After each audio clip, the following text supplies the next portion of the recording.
Good afternoon, everyone.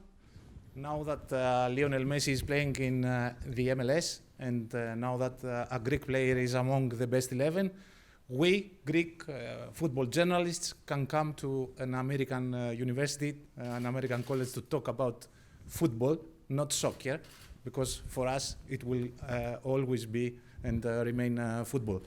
Today I have the pleasure to moderate a very interesting discussion about the football player who is the protagonist of football and the man behind or next to the football player, the agent who does everything in order the player to think only about football.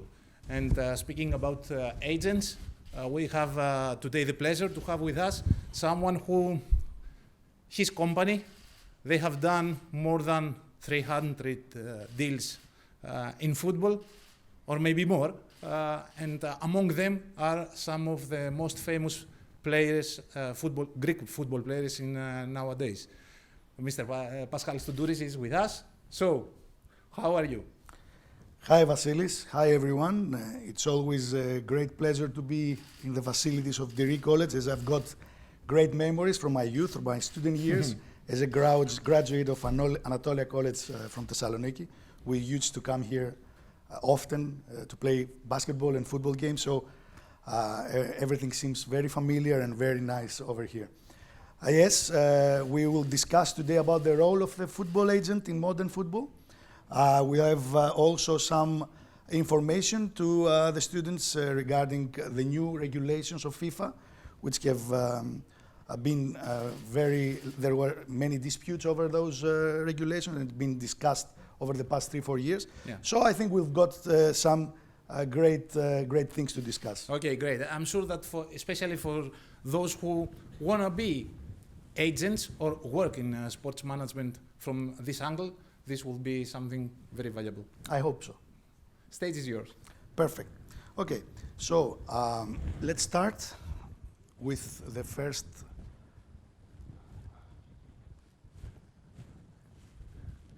The presentation should be here, I guess. Yeah. Okay. We are okay now. Okay. So I will start by having a small introduction about ProSport. We've been in the market since 2004. We've developed over the years. Back then, we used to sell players with videotapes and with DVDs as the time was developing with the technology. So we've been recognized globally for our deals. We've been awarded as an Agency of the Year in 2021, 2022, and 2023. Over 350 placements, as you said, in 30 different countries, which allowed us to get experience and more knowledge about the international market, the international regulations, the differences in taxation, in administrative issues. And then we've been also present in top 5 European leagues. Some of our clients, Giorgos Karagounis, the captain of Greece, Konstantinos Tsimikas, right now at Liverpool, and one of the best ever transfers done in Europe, Anastasios Douvikas, and many more, which I'm not gonna get more time about it. So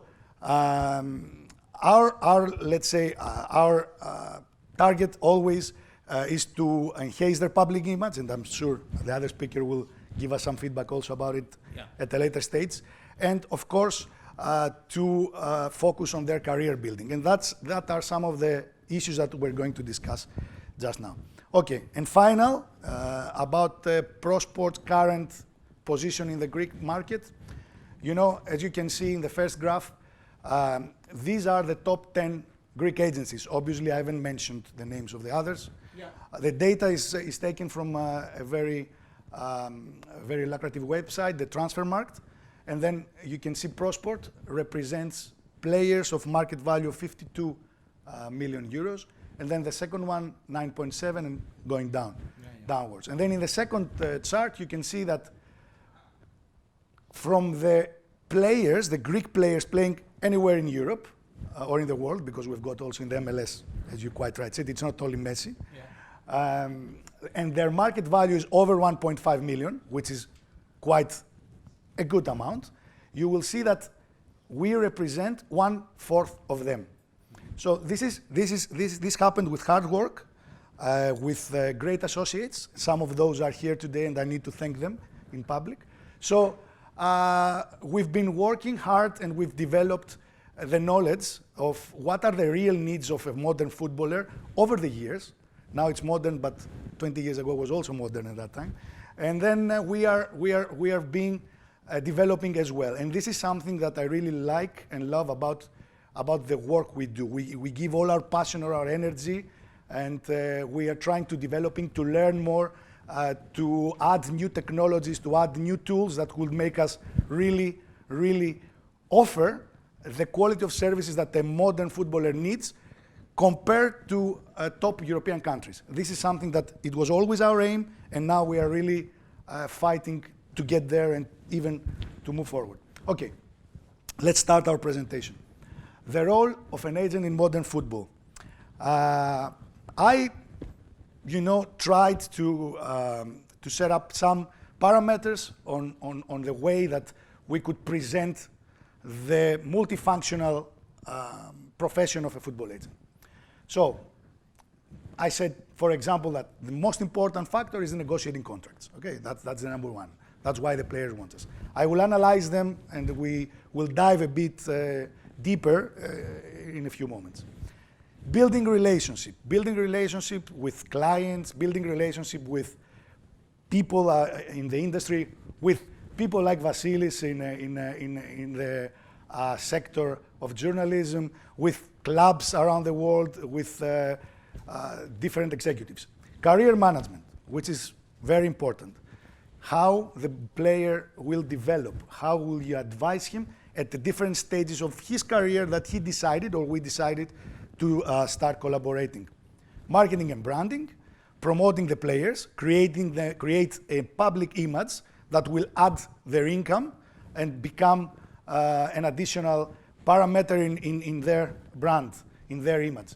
Okay, so legal guidance, which is important, financial advice, and of course personal support, which I'm really sorry about many people that are working in my company, which they have to deal with daily issues, but we do it because we love it and we support the guys. But trust me, this personal support is one of the most difficult tasks that we are dealing with on a daily basis with our clients. So let's start by by negotiating contracts. Okay, of course, you need to understand the client needs, okay? All right, maybe I want the client to play in Europe because I believe that he's got the talent, he's a young guy, he's got the talent, he really needs to get there in order to maximize his potential. What if this client, this boy, doesn't want to learn English or is afraid to leave home? We used to have in the past several cases that many players were afraid to leave their country, especially us in Southern Europe, to leave our mama. So it was very difficult to get them there. So we need to see their needs, and then we need to adapt to their needs in order to maximize their potential. We have to have the market analysis. We need to be up to date, to become always knowledgeable about the changes in the European clubs, in the leagues, in every aspect of the game. Maybe it's an injury. Maybe an injury for another player creates an opportunity for another. But it's sad, but it's reality. So we have to have the market analysis on the system that the clubs are playing, the changes of coaches, the system that our client is suitable at getting there. Okay, then obviously skillful negotiations. I hope that, it's obvious that in order to negotiate, besides diplomas or degrees or learning foreign languages, you need to be skillful negotiator. You have to be hard when you need to be hard. You need to be also, you need to navigate and resolve many conflicts that may appear, whether it's financial, legal. So it's a very important factor in order to a successful contract signing. When you need to answer the call, when you need to stay and wait, when you need to support your client. And one of the very important aspects is that you have to protect your client even from himself because of the pressure. Because there are young guys.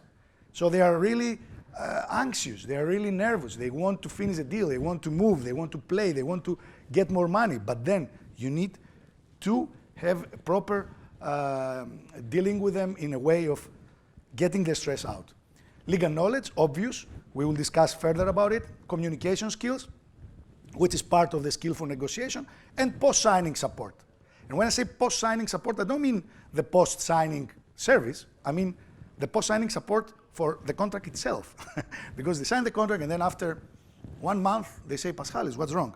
Why we signed this and I didn't get paid in this bonus, should I? So there are many details that you need to follow up. Okay, so we go to the building relationship part. Building relationship, networking, number one.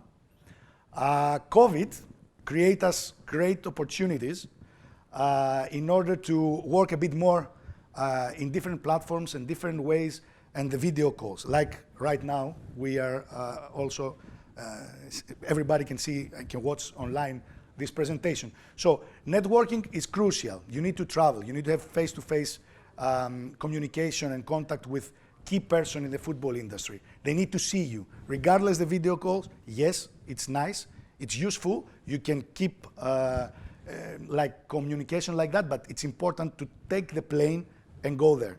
They need to meet you. They need to understand how serious you are, how small details can be sent, can be given through personal meetings. I'll give you an example, a recent example. There is a football player that we represent, I don't want to get into details, and they thought that he was smaller. Why? Who knows? Because the scout who went there saw him probably next to some huge guy and then he seemed to be smaller, but he's not small. So I presented a photo next to me. I'm not that tall, but you can see the difference. So the director was amazed and was impressed. He said, this guy's tall. Okay, so one problem solved with such a small detail. That's a part of like being there and solving problems. Trust and credibility, which is what I was saying before, by the building relationship. The communication and interpersonal skills, you have to get there, to get out for dinner. If somebody visits Greece, you need to bring him to the office. You need to show him the Greek hospitality, and you need to welcome him at home. Player club match marking, which is what we discussed previously about the market knowledge. We need to see which player fits to what club. Conflict of management, conflicts may arise. You mediate and resolve issues between players and clubs. Many recent stories about racism, about some red card from an ugly event that happened during a game. There are so many things that you need to be on a daily operation and ready to protect the rights of your clients. And this creates needs, not because you cannot know everything. So you have to know the right person that can deal with the proper and the problem that is there. I would put there also, I would add a case of an injury, of a serious and complicated injury that might risk the career of a player. Long-term relationship building, which is also part of the trust and credibility. Okay, career management. Okay, this is crucial because, okay, theoretically I wish I could represent every player when he's at 16, 17 years old, ready for his first step. And then, we can develop his mind, we can teach him a bit about the way that he should think in football, the way that he should think about his daily nutrition, his fitness, the way that he should work during the summer breaks, about his body and about his mind. But unfortunately, we don't have, always, we're not able always to get the players at the right time. So sometime we need to work different strategies. So when I sign a player who is already 23, who needs to reestablish his career because he used to be a super talent and suddenly something happened, wrong decision, unlucky, injury, whatever, and then we have to revise it and think about how turn this around. So you have a different plan. You make one step back in order to be ready to make 2 steps forward. And then that is the long-term career planning, basically. Advising of transfers and moves, similar. You need to advise why a striker needs to go to the Netherlands, why you don't have to get a club that offers you more money in a league like Italy to make your first step in Europe, and you should prefer to go and choose to go and select to go to to Netherlands. Because for a striker, which is a very simplification of what I tried to say, for a striker, everything is perfect in Netherlands. You have multiple spaces, and Vasily, I'm sure that you are a specialist on this, also in your YouTube channel. So there are many ways in order to promote your player and really advise him to go to the right place in order to maximize his potential. So that's also the development opportunities. There are several clubs that really pay attention in the individual working of players, which sometimes you need it in different positions that you play. Give you an example, for example, like an example is in Liverpool. Liverpool, they've got, I think there was the first club that really hired a throw-in coach. So like there are specific details that in specific clubs you get development. Performance and progress monitoring, we need to follow up all the time, every weekend. How did you play? Why did you do this mistake? We need to have obviously specialists, people inside our company to work individually with each player, balancing short-term and long-term interests, okay, the immediate needs and opportunities that he has. Maybe, as I said before, there is a plan right now for a player that we will finish the season because it will be best for him and make the transfer in June. But then suddenly in his position, at the club that we really love to go, there is an injury or there is a need or a player left to another transfer, to another club. So creates an opportunity. Then we have to make a quick decision. We need to be always ready. And also, we need to be ready in case the player does a fantastic season. We need to be ready in case things don't go as we hope. So yes, that's the balancing short-term and long-term interests. And then post-career planning and personal development has to do with advising them using specialists from different areas to help them develop themselves as a personalities and as professional footballers. Okay, now we go to marketing and branding.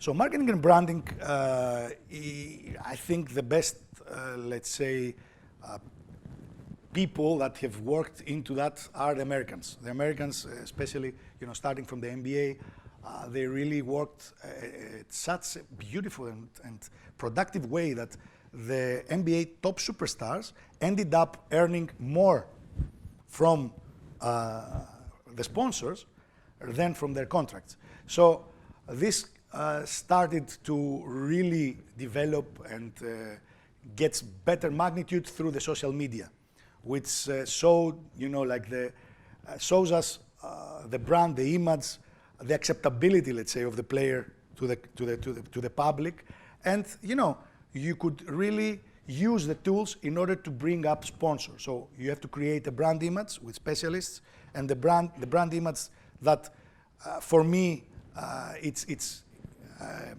a unique example in Greece is the image of Kostas Tsimikas and the way we worked for his merchandise in order to really give the opportunity to the public to meet Kostas outside of football, to meet him as a person with what he really enjoys to do and what he loves to do. Obviously, as discussed before, the social media management, securing endorsement and sponsorships. This is something that requires, again, the ability to negotiate, to be ready to negotiate with the companies that you need to present to them a presentation of your client and explain to them why your client will increase their income. So you can negotiate at a higher level.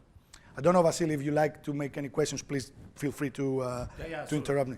So, and then obviously the public relations, which is part of this industry. You need to go out, you need to meet people, you need to meet executives, CEOs of big companies, and then you start to build that. Crisis management, unfortunately, there are so many issues that you have to deal. I mean, could be doping, could be, as I said before, racism activity, could be tough foul, or like a drunk drive in the evening, returning home, or alcohol. There are many issues that can happen, and then your telephone suddenly rings, and then you say, "No, I don't like that. It's too late. It shouldn't happen." So it's there. And then the personal appearance management, which we have to understand through the social media management, what do people like to see from the specific client. And the personal appearance is crucial, because what we have realized over the years is that people like for you to be original. They like to see you original. You don't need to pretend. And that is something that is crucial. Legal guidance, I'm not going to stay for a long to that slide, because the legal guidance, in my opinion, even though I've got deep knowledge of the sports law, in my opinion, we should always collaborate with a trustful lawyer. Not for the negotiations and for the contract and the structure, but especially in case of a dispute, to go to CAS to protect the rights of the client.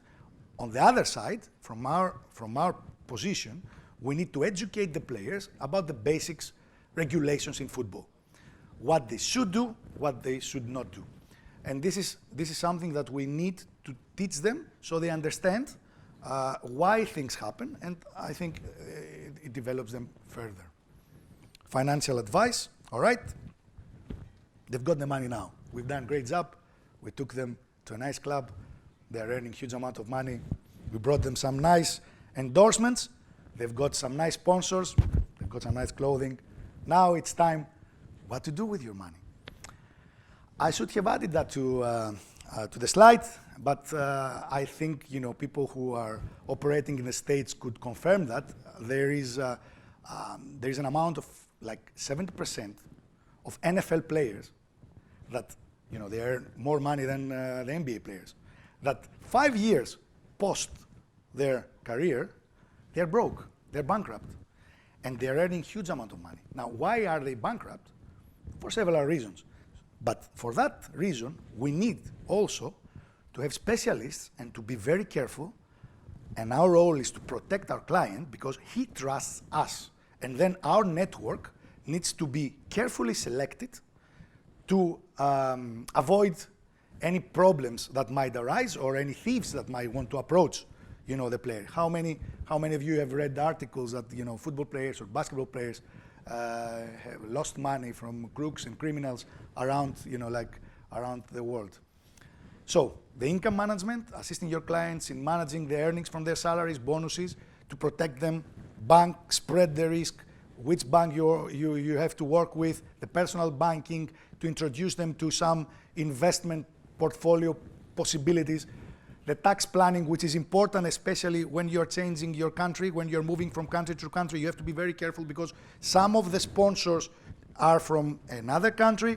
You are tax resident of another country. There are ways to protect your interests. That's why we are here. We don't need to say that in public. But on the other side, you have to be careful, because in a possible control and check, maybe you end up like Messi, who had big issues with taxation in Spain.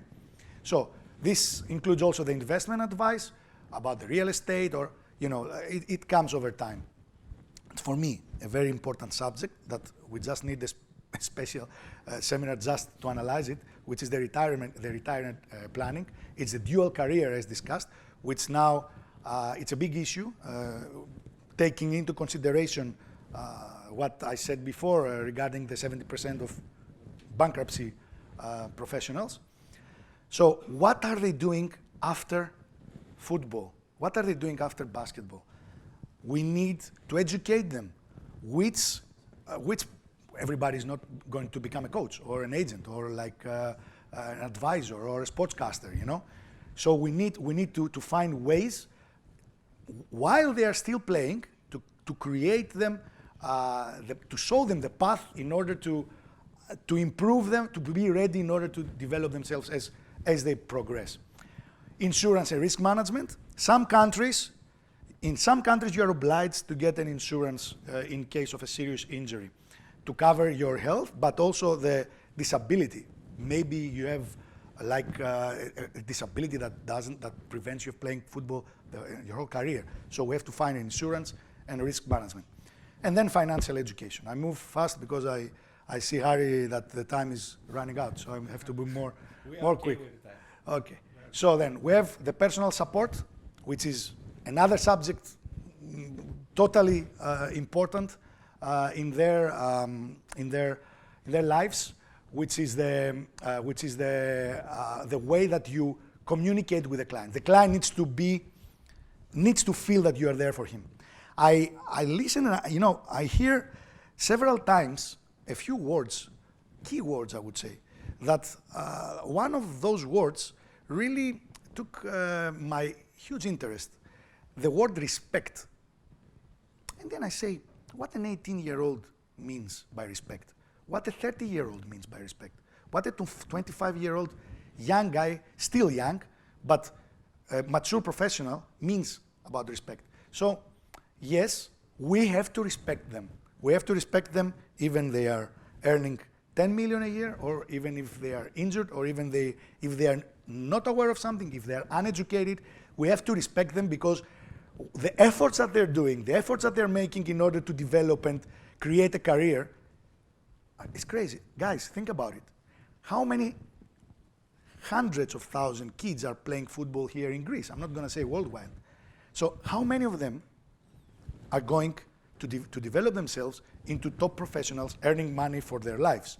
So it's very difficult. You have big pressure. It's very difficult to become a football player. I don't like to hear from anybody that, hey, you earn so much money, but you just work for a few hours a day. It's not true.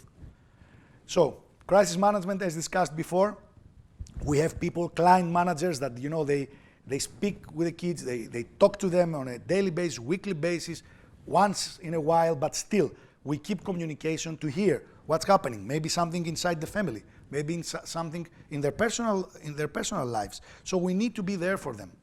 Media training. We will need your help maybe in the future about this, Vasilis, because it's important and goes back to the branding and to the image and to the marketing side, that the image of the player while talking to a crowd or while talking to a journalist after the game needs to be taught properly. After a game that you lost, maybe you are very angry, very upset. You need to calm down. You need to be properly educated in order to adjust to these situations. And obviously, the mentorship and guidance. This it's not important for you to study. You cannot study that. I think it's a part of experience. It's part of looking at personalities, looking at careers, check who is successful, who is not successful, what made him become successful, and then from your experience, the guidance that you offered, and the knowledge of the industry, and the education that you offer to the guys, for sure develop their brain, and they are ready to face all the possible risks that they're gonna find ahead to their career. So that was a part of the role of an agent. I don't know now we have the new FIFA regulations, but I'm not sure if you would like to make a break or enough time. Yeah. Okay. All right. But I think you have to talk about the challenges that they create. Oh, I mean, you mean for the FIFA regulation? Yeah. Yes. Okay. Now we talked about the player and our role with the player. Now let's talk about our industry itself. I got my first license in 2000, and that time you had to pass, examination. It was mandatory, and I did it in 2000. Now, 23 years since then, FIFA has been constantly changing the regulations on how you can become an agent. Finally, in 2015, they decided to get out and say, no, I don't want to deal with these crookie agents. Let them go to CAS. Let them be outside of my authority, because there were too many conflicts and disputes. So, okay, let them go away. Let the local associations deal with it and the federations of each country. Let's do it. And then, trust me, guys, everybody became an agent. Everybody became an agent. You just had to pay a small fee, have a clean criminal record, which is finally something good. And then, by only those two documents, you were a football agent. regardless of even if you know what's the shape of a football. So the last 2-3 years, FIFA obviously recognized the mistake, and they said, okay, now with the new regulations, what we're going to do, which is great, in my opinion, the first part, because the difficult parts are below. We have the mandatory licensing and examination, which is top, because you are obliged to take examinations, which are taking place in the FIFA platform twice every year. And then from those examinations, you get the license. You pay obviously a fee, annual fee, and then you get your license. And then at least that's a positive thing, because you just not need to have the examinations like once, but every year you need to educate yourself and you need to follow some documentaries inside the platform of FIFA. Basic service standards. Okay, this includes the provision to reinforce the contract stability, protect the integrity of the transfer system, the TMS. They want to have a platform inside FIFA that the agents eventually will get paid through that directly, not through the club or through the player. But until then, they are advised that the player pays directly the agent. I'm not sure why it's happening like this. But anyway, then the problem here, it's the cap, and that we are not able to have multiple representation. So the cap on the agents, it's something that is really has really created conflicts and disputes between FIFA and several unions of agents.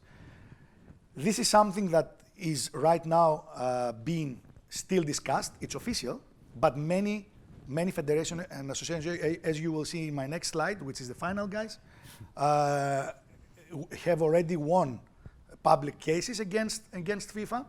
So even though the full enforcement date is due already, like it's October the 1st, many associations, like the small countries of football in Germany, England, and Spain, they are not accepting it. So thankfully for us, in our profession, there were specific companies, agents, or unions that went against the FIFA regulations, the new FIFA regulations, and really managed to break them, to put a pause at the moment, and like we will see where this thing goes. But as we speak, in Germany, England, and Spain, our viewers can really read the details of its decision. In those countries, we are still having the previous system. So that's something that it's being right now discussed, and we will see over the next month. So thank you very much. Okay. I finished. Thank you so much. It was a small encyclopedia, especially for students who want to be at your shoes one day. So let's hear from someone who has done a deal with Leo Messi, among others, who has worked with City Group in football. Mr. Ajin Jacob Abraham is with us. Good evening. Good afternoon. Hi, good afternoon, Vasilis.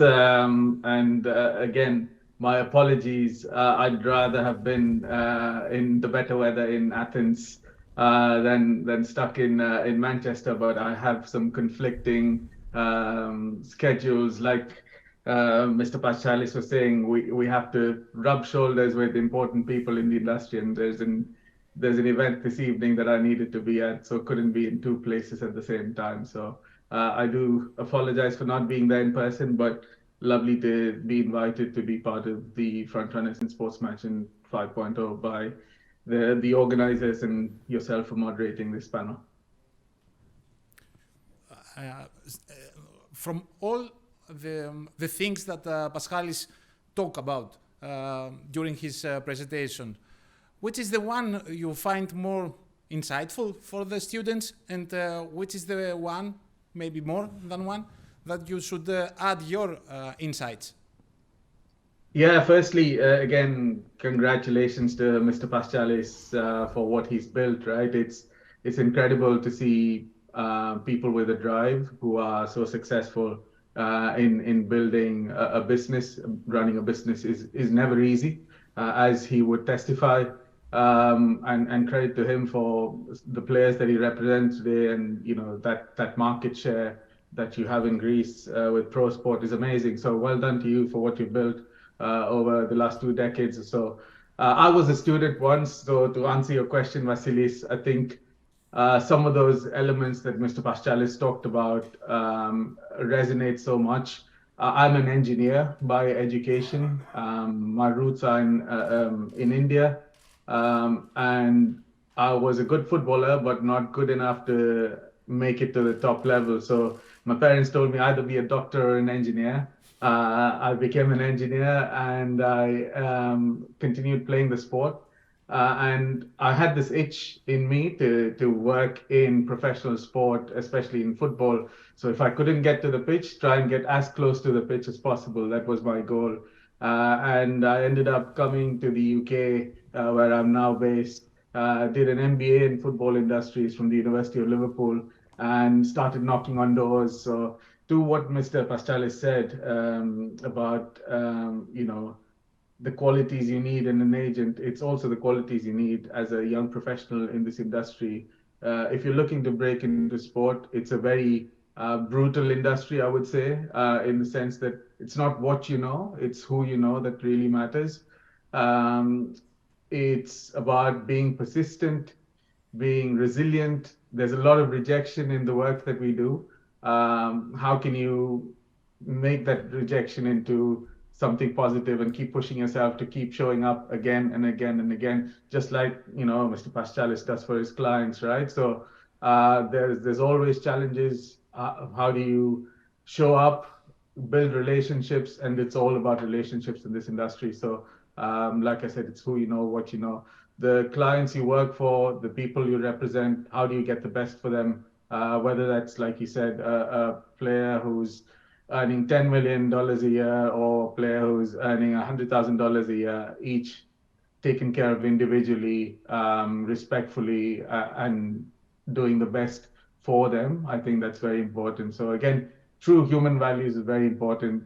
Not everybody is cut out to do this, but I believe everybody is sitting there, who has a bit of drive, who has a bit of ambition, can make it. If I always say, if I can do, get into the industry, anybody can. Yeah, you make it sounds like it's easy to make a deal with Lionel Messi, but in terms of influencer marketing, you think think that football players are regarded as mega influencers? How is it for you as an people who is in this industry? Yeah, absolutely. A top professional footballer, athlete, male or female, at this point in time, is kind of like at the intersection of entertainment, culture, and the platform they have in sport, right? So Leo is a wonderful example, right? We work with a global edtech brand called Byju's, who had certain objectives that they wanted to hit in certain key markets of the world, wanted to have a big, key figure that would help with certain objectives they had around brand awareness, unaided awareness, recall, dissemination of content. So Leo is again one of the most followed footballers on social media.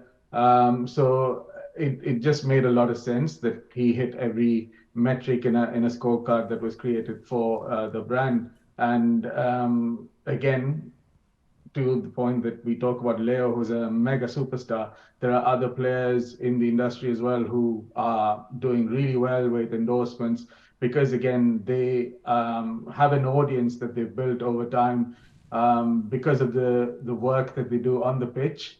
That's increased the affinity towards these players. So quite a lot of the clubs that they play for now also rely on those channels that those players have to bring new audiences into the club's fold. So the balance of play previously used to be with the clubs, and it's shifted massively, since obviously Pele and Maradona, those superstars.